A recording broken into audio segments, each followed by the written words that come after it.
Hello everyone, good morning. एक बार फिर से आप सभी का क्रेजी जी के ट्रिक के डेली करंट अफेयर की सीरीज में स्वागत है। शुरू करेंगे आज के सेशन को, आज के हमारे डेली करंट अफेयर को। और यहां पर हम 12 नवंबर के सभी करंट अफेयर को डिटेल में डिस्कस करेंगे। एक एक फैक्ट, एक एक क्वेश्चन को आराम से सुनिएगा, बहुत ही इंटरेस्टिंग सेशन है। एक एक फैक्ट को नोट कीजिएगा, एग्जाम ओरिएंटेड सारे फैक्ट देखने को मिलेंगे। पीडीएफ के लिए क्रेजी जी का ट्रिक एप्लीकेशन को चेकआउट कीजिए, पीडीएफ भी ले लीजिएगा डेली करंट अफेयर की, और डेली करंट अफेयर का मॉक टेस्ट भी आप एप्लीकेशन पर लगाइए। ओके, चलिए शुरू करते हैं। 12 नवंबर के करंट अफेयर में सबसे पहला इंपॉर्टेंट क्वेश्चन देखिए। भारत की प्रेसिडेंट द्रौपदी मुर्मू किस देश के 50वें इंडिपेंडेंस डे प्रोग्राम में भाग लेने के लिए गई है? तो भारत की प्रेसिडेंट द्रौपदी मुर्मू 11 नवंबर को कल 50वें इंडिपेंडेंस डे प्रोग्राम में पार्टिसिपेट करने के लिए गई थी। यह देश था अंगोला। आंसर हो जाएगा आंसर ए। अंगोला की बात करते हैं, एक अफ्रीकी देश है अंगोला। आपको पता है भारत की प्रेसिडेंट द्रौपदी मुर्मू की अंगोला की जो यात्रा है ना, भारत के किसी भी राष्ट्राध्यक्ष के द्वारा की गई अंगोला की पहली यात्रा है ऑफिशियली। तो भारत की प्रेसिडेंट द्रौपदी मुर्मू को इनवाइट किया गया था इंडिपेंडेंस डे प्रोग्राम में, तो भारत की प्रेसिडेंट यहां पर गई थी। अंगोला की बात करें तो 11 नवंबर को ये अपना इंडिपेंडेंस डे मनाता है, 11 नवंबर को, क्योंकि ये कभी पुर्तगाल के अंडर में था, पुर्तगाल का यहां पर शासन था। और अंगोला में काफी समय तक आजादी की लड़ाई चली और फाइनली अंगोला 11 नवंबर 1975 में पुर्तगाल से आजाद हुआ था। इसलिए अब इसका 50वां स्वतंत्रता दिवस के रूप में मनाया जा रहा है। 11 नवंबर को मनाया गया अंगोला का। देखिए, अंगोला की कैपिटल अगर हम देखें तो लुआंडा अंगोला की कैपिटल है। यहां के प्रेसिडेंट के पद पर वर्तमान में जोआओ मैनुअल गोंकाल्वेस लोरेंको, ये प्रेसिडेंट है अंगोला के। तो इन्होंने इनवाइट किया था भारत की प्रेसिडेंट को, और द्रौपदी मुर्मू यहां पर गई और इन्होंने इंडिपेंडेंस डे प्रोग्राम को अटेंड किया। अंगोला, देखिए अगर आप मैप पर देखेंगे तो हम अगर इसकी नेबर कंट्री को देखते हैं तो ये पश्चिमी अफ्रीकी देश है। पश्चिम में इसकी बाउंड्री टच होती है अटलांटिक ओशियन से। अगर हम इसकी बाउंड्री वाली कंट्रीज की बात करें जो कि स्थलीय सीमा शेयर करते हैं अंगोला से, तो डेमोक्रेटिक रिपब्लिक ऑफ कांगो ये टच होता है अंगोला से। जाम्बिया पूर्व में अंगोला से अपनी बाउंड्री बनाता है, और नामीबिया दक्षिण में अंगोला से अपनी बाउंड्री बनाता है। तो ये तीन देश है जो कि अंगोला से बाउंड्री शेयर करते हैं। अंगोला का एक और प्लेस है जिसका नाम है कबिंडा, ये एक प्लेस है। इसकी विशेषता है कि ये अंगोला की मुख्य भूमि में नहीं आता, बल्कि ये अंगोला से अलग आता है। इसकी अगर हम लोकेशन देखें ना पर्टिकुलर, तो ये हमें रिपब्लिक ऑफ द कांगो के हिस्से में देखने को मिलता है। देखो अगर आप यहां पर देख पा रहे हो तो ये कबिंडा नाम का एक प्लेस है, ये रिपब्लिक ऑफ द कांगो का क्षेत्र है ये अंगोला का ही पार्ट, लेकिन इसकी सीमा के अंदर स्थित है। और है ये किसका? अंगोला का। तो ये भी एक क्वेश्चन बनता है, इसको भी याद रखिएगा। तो क्लियर हो जाता है 50वां इंडिपेंडेंस डे प्रोग्राम किस देश का था? अंगोला का था, पश्चिम अफ्रीकी देश। और भारत की प्रेसिडेंट द्रौपदी मुर्मू पहली भारतीय राष्ट्राध्यक्ष जिन्होंने अंगोला की ऑफिशियली यात्रा की है। सेकंड क्वेश्चन, दुनिया का पहला global ethical standard on neuro technology किसके द्वारा अपनाया गया है? दुनिया का पहला global ethical standard on neuro technology, इसे अपनाया गया है यूनेस्को के द्वारा। एक प्रकार का इसे रूल समझ लो आप, एक प्रकार का नियम समझ लो जो कि यूनेस्को ने अपनाया है। एक ग्लोबल स्टैंडर्ड या एक ग्लोबल इथिकल स्टैंडर्ड सेट किया है यूनेस्को ने न्यूरो टेक्नोलॉजी के यूज के लिए। देखिए न्यूरो टेक्नोलॉजी क्या है, पहला क्वेश्चन तो हमारा ये आ जाता है। देखिए, ऐसी तकनीक जिससे माइंड को रीड किया जा सकता है ना, माइंड को रीड किया जा सकता है, इक्विपमेंट के माध्यम से दिमाग से मशीन जो है दिमाग चलवा सकती है, दिमाग से मशीन को चलाया जा सकता है, दिमाग में बदलाव किया जा सकता है, तो इसे कहा जाता है न्यूरो टेक्नोलॉजी। अब देखिए क्या होता है, अगर इसका मिसयूज किया जाए ना तो न्यूरो टेक्नोलॉजी बहुत ज्यादा इफेक्ट कर जाएगी, नेगेटिव इफेक्ट कर जाएगी समाज को। इसीलिए इन्हें सुरक्षित और सही ढंग से यूज किया जाना चाहिए। नॉर्मली डिसीज के समय जैसे कोई पैरालाइज हो जाता है ना, किसी का अगर पूरा जो बॉडी है वो वर्क नहीं कर रही है, उसके माइंड के थ्रू किसी मशीन को चलाना है, तो न्यूरो टेक्नोलॉजी बहुत काम आ सकती है। लेकिन अगर इसका मिसयूज सही तरीके से यूज करेंगे तो ठीक है। तो यूनेस्को ने क्या किया है कि एक स्टैंडर्ड, एक इथिकल स्टैंडर्ड सेट किया है, global ethical standard on neuro technology. जितने भी यूनेस्को की मेंबर कंट्रीज है उसमें ये नवंबर में लागू हो जाएगा, और सभी यूनेस्को के रूल्स के अकॉर्डिंग, यूनेस्को ने जो भी रूल्स रेगुलेशन सेट किए हैं, ग्लोबल इथिकल स्टैंडर्ड सेट किए हैं न्यूरो टेक्नोलॉजी के लिए, इसको सभी देश फॉलो करेंगे। ठीक है, देखिए क्या होता है इसका अगर मिसयूज देखें कि यूनेस्को ने क्यों अडॉप्ट किया है इथिकल स्टैंडर्ड को। देखिए माइंड डेटा जो है ना सबसे प्राइवेसी वाली चीज है, किसी की भी अगर ये गलत हाथों में पड़ती है तो भाई किसी को भी दुरुपयोग किया जा सकता है, किसी की भी लाइफ खत्म हो सकती है। तो इसीलिए इसका सही उपयोग किया जाना जरूरी है। वर्ल्ड की बहुत सारी कंपनीज है, बहुत सारे देश ऐसे हैं जिनके पास न्यूरो टेक्नोलॉजी और वो दिमाग की गतिविधियों को पढ़ सकते हैं, है ना, साइकोलॉजिकल जानकारी निकाल सकते हैं। तो इसका मिसयूज ना हो, सही तरीके से यूज किया जाए। फॉर एग्जांपल पैरालाइज अगर किसी को हो जाता है, या फिर डॉक्टर द्वारा न्यूरो ट्रीटमेंट के लिए अगर यूज किया जाता है, रिसर्च के लिए अगर न्यूरो टेक्नोलॉजी का यूज किया जाता है तो गुड। लेकिन अगर इसका मिसयूज किया जाता है तो इसका बहुत ज्यादा नेगेटिव इफेक्ट वर्ल्ड पे देखने को मिल सकता है। इसीलिए यूनेस्को ने क्या किया है, स्टैंडर्ड डिसाइड कर दिया, एक ethical, global ethical standard neuro technology पर डिसाइड कर दिया, और इसे लागू कर दिया जाएगा 12 नवंबर को, मतलब आज, है ना। यूनेस्को की जितनी भी मेंबर कंट्री है 12 नवंबर 2025 से इन देशों में लागू हो जाएगा, और ये सभी देश न्यूरो टेक्नोलॉजी का यूनेस्को के जो फॉलोअप है, जो उसके रूल्स और रेगुलेशन है उसके अकॉर्डिंग यूज करेंगे। ओके, यूनेस्को के बारे में पहले भी हमने पढ़ा है। स्पेशल एजेंसी है यूनाइटेड नेशन की, जो कि पूरे वर्ल्ड में एजुकेशन के लिए, साइंस को बढ़ावा देने के लिए, आर्ट्स और कल्चर को बढ़ावा देने के लिए काम करती है ना। यूनेस्को वर्ल्ड हेरिटेज का दर्जा भी यूनेस्को द्वारा ही दिया जाता है। यूनेस्को की स्थापना 16 नवंबर 1945 को की गई थी, ठीक है, और हेडक्वार्टर फ्रांस के पेरिस में देखने को मिलता है यूनेस्को का। कहां पर? पेरिस, फ्रांस में। अब इजी क्वेश्चन था पर यहां पर इंपॉर्टेंट है, आपको याद रखना चाहिए। और खालिद अल इनानी इसके डायरेक्टर जनरल के पद पर है, यूनेस्को के अभी बने, मैंने आपको पहले बताया था। आगे चलिए, सुपर टाइफून फंग वोंग किस महासागर में आया है? एक टाइफून देखने को मिला हमको वेस्टर्न पैसिफिक ओशियन में।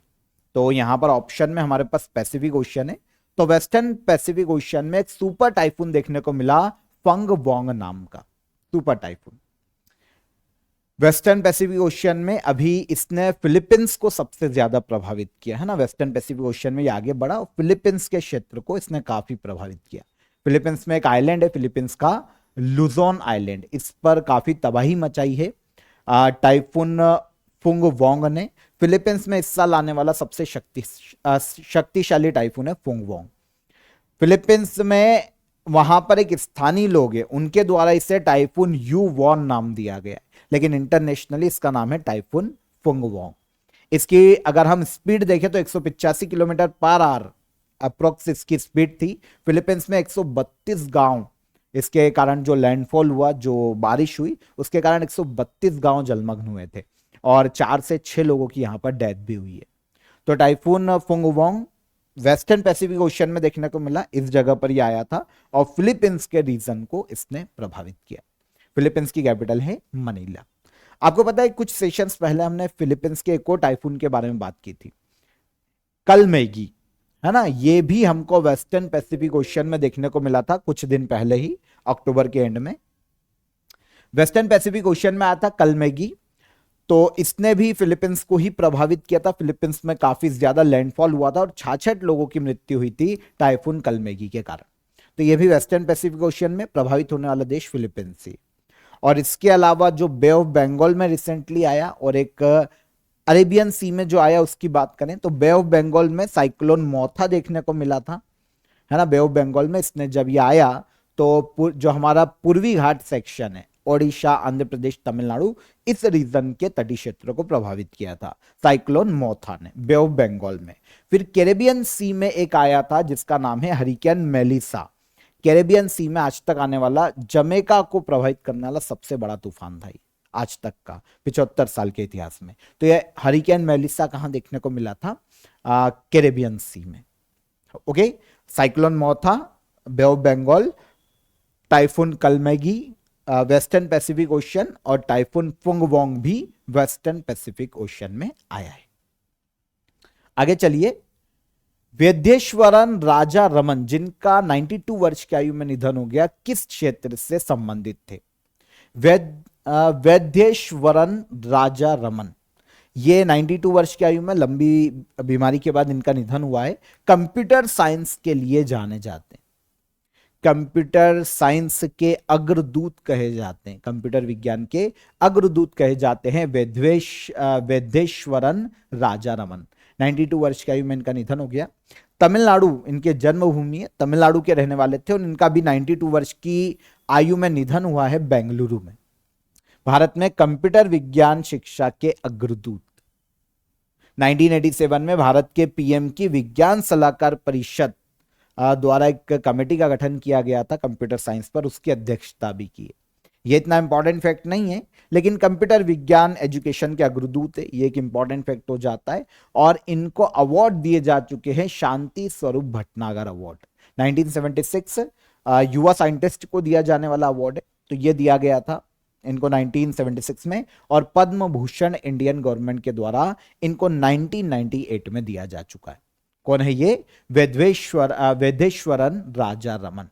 इनकी एक बुक इन्होंने लिखी है कंप्यूटर साइंस पर, आज भी स्कूल्स और यूनिवर्सिटीज में पढ़ाई जाती है, computer programming, computer organisation and architecture, इन्हीं के द्वारा लिखी गई बुक है।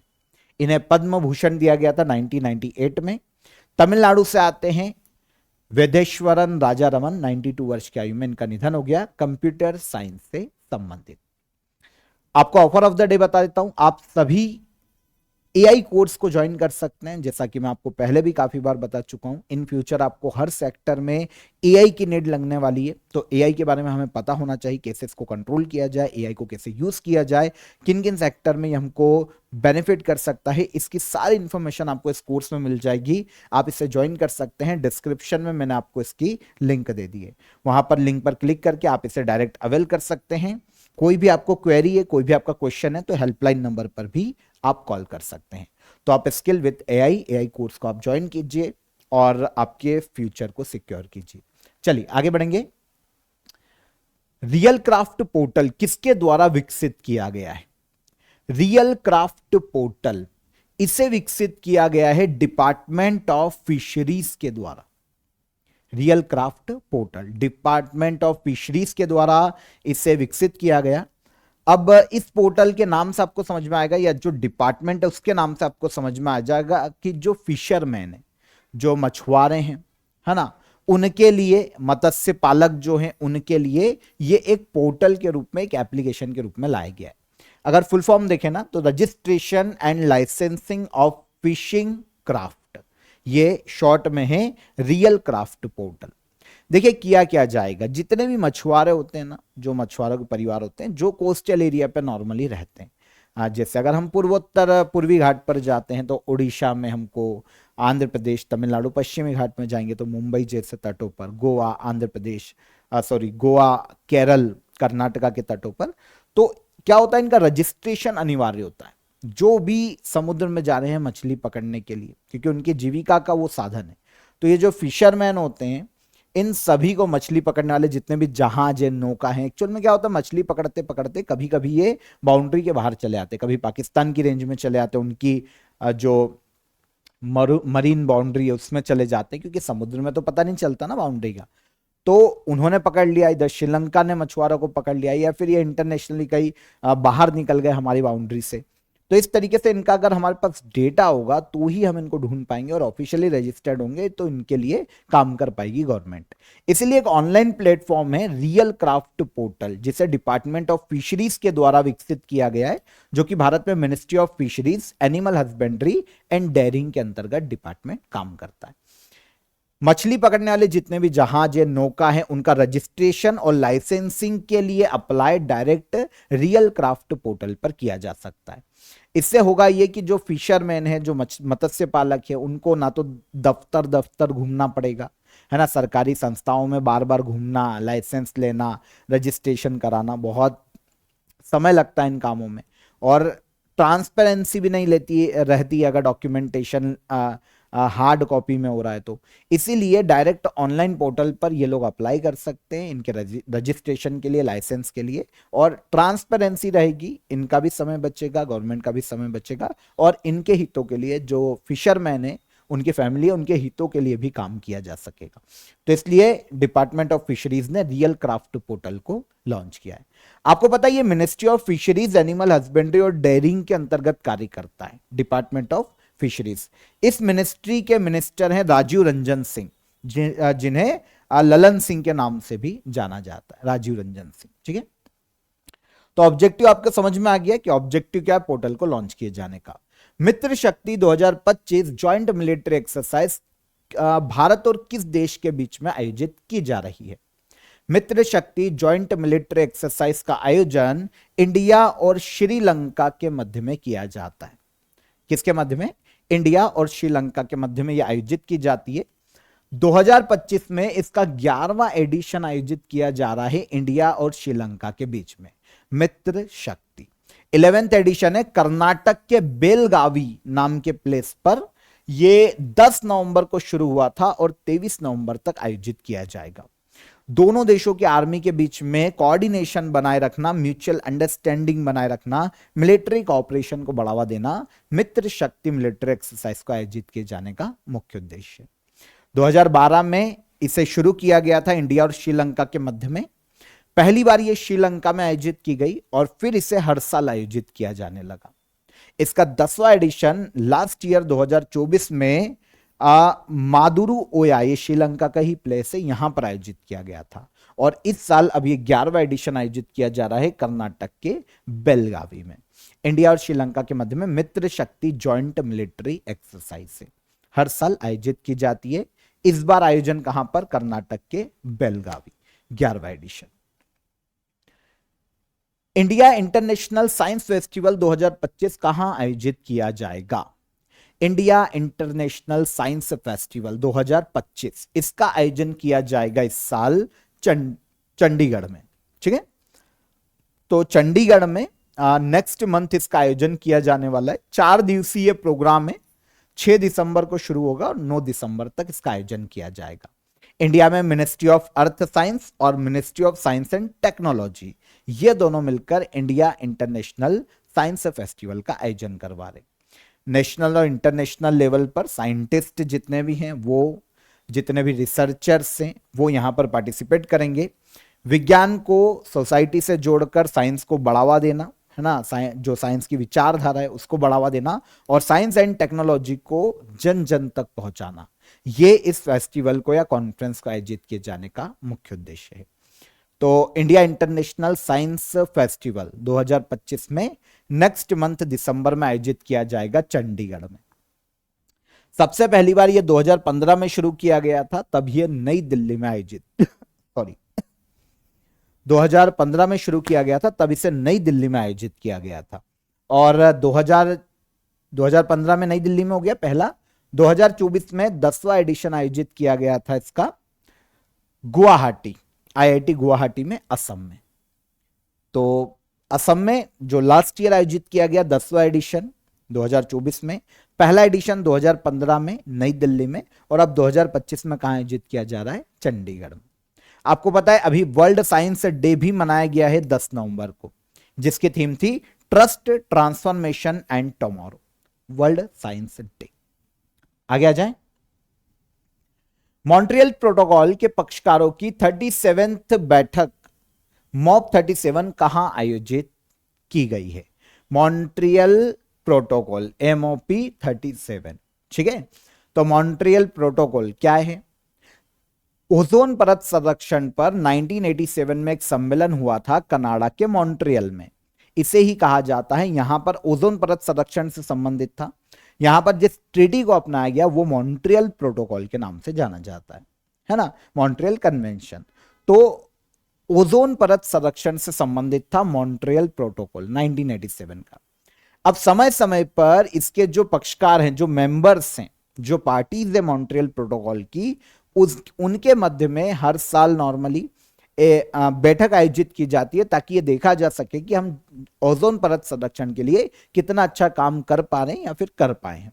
तो हर साल इनकी बैठक आयोजित की जाती है। अभी मॉन्ट्रियल प्रोटोकॉल के जो पार्टीज हैं उनकी 37th बैठक का आयोजन किया गया केनिया के नैरोबी में।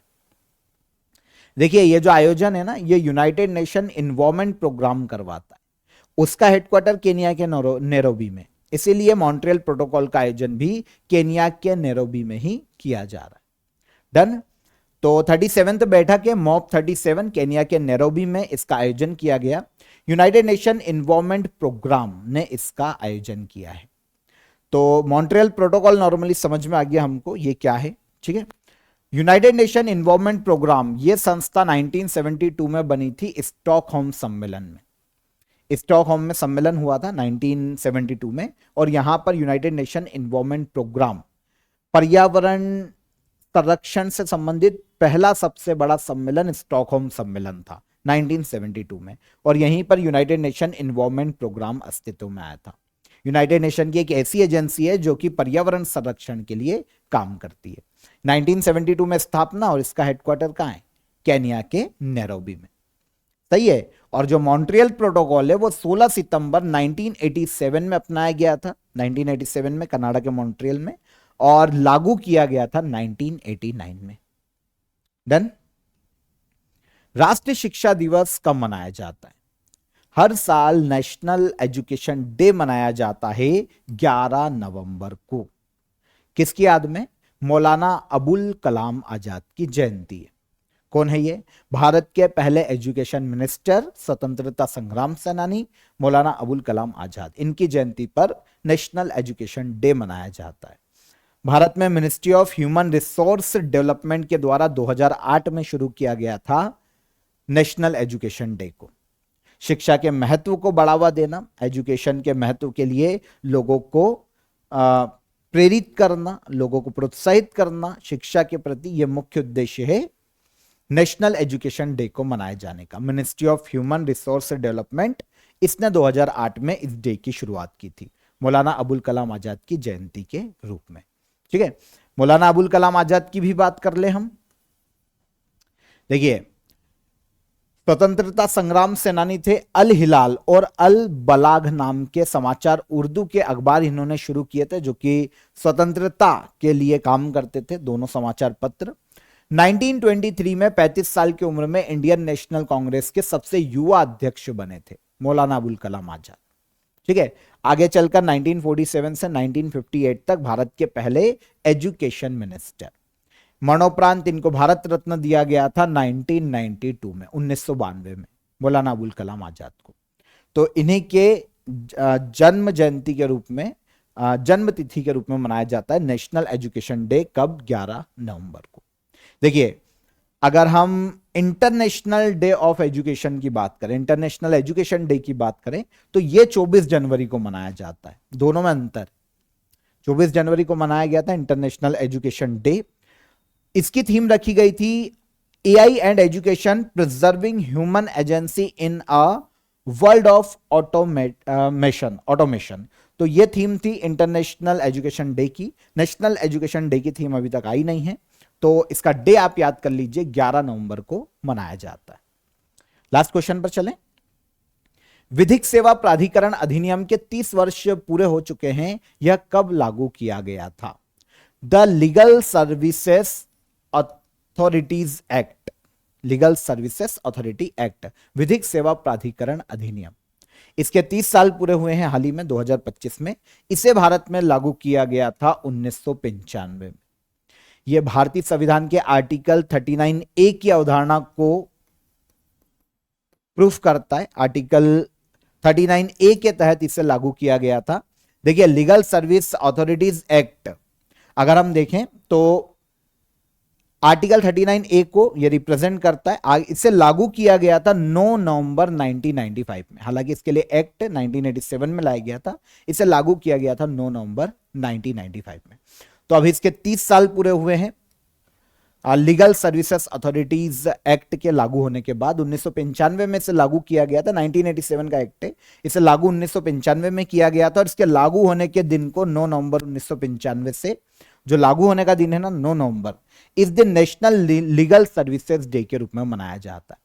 जैसा कि मैंने आपको बताया कि आर्टिकल 39 ए के तहत इसे लागू किया गया। तो बात आती है कि आर्टिकल 39 ए किसकी बात करता है? यह निशुल्क विधिक सहायता का अधिकार देता है नीति निर्देशक तत्वों के तहत। Directive principles of state policy में आर्टिकल 39 ए में यह प्रावधान है कि राज्य निशुल्क विधिक सहायता का प्रावधान करेगा अगर कोई गरीब, ऐसा ना हो कि किसी को न्याय ना मिले क्योंकि वो गरीब है, मतलब गरीबी अमीरी के भेदभाव से हटकर निशुल्क विधिक सहायता सभी को दी जाए, राज्य ये डिसाइड करे। तो इसीलिए केंद्र के द्वारा लीगल सर्विसेज अथॉरिटीज एक्ट 1987 लाया गया। इसे 9 नवंबर 1995 में देश में लागू किया गया। तो इसके लागू होने पर इसकी जो 30वीं एनिवर्सरी मनाई गई 9 नवंबर को मनाई गई और इसी दिन नेशनल लीगल सर्विसेज डे भी मनाया जाता है। डन। तो ये हो जाते हैं हमारे 12 नवंबर के सभी करंट अफेयर, हमने डिटेल में डिस्कस कर लिए। अब हम चलते हैं लास्ट डे के हमारे करंट अफेयर के रिवीजन पर। देखें, COP30 समिट का आयोजन कहां किया जा रहा है? COP30 समिट का आयोजन किया जा रहा है ब्राजील के बेलम नाम के शहर में। भारत की कौन सी सिटी एशिया हैप्पीएस्ट सिटी 2025 में शीर्ष स्थान पर रही है? तो यह सिटी है मुंबई, महाराष्ट्र में। एक्सरसाइज मालाबार 2025 का आयोजन कहां किया जा रहा है? एक्सरसाइज मालाबार 2025 का आयोजन किया जा रहा है गुआम में, गुआम आइलैंड पर। सुल्तान अजलान शाह कप 2025 किस खेल से संबंधित है? यह संबंधित है हॉकी खेलों से। Dayton Peace Prize Lifetime Achievement Award 2025 से किसे सम्मानित किया गया? तो यह दिया गया सलमान रुश्दी को।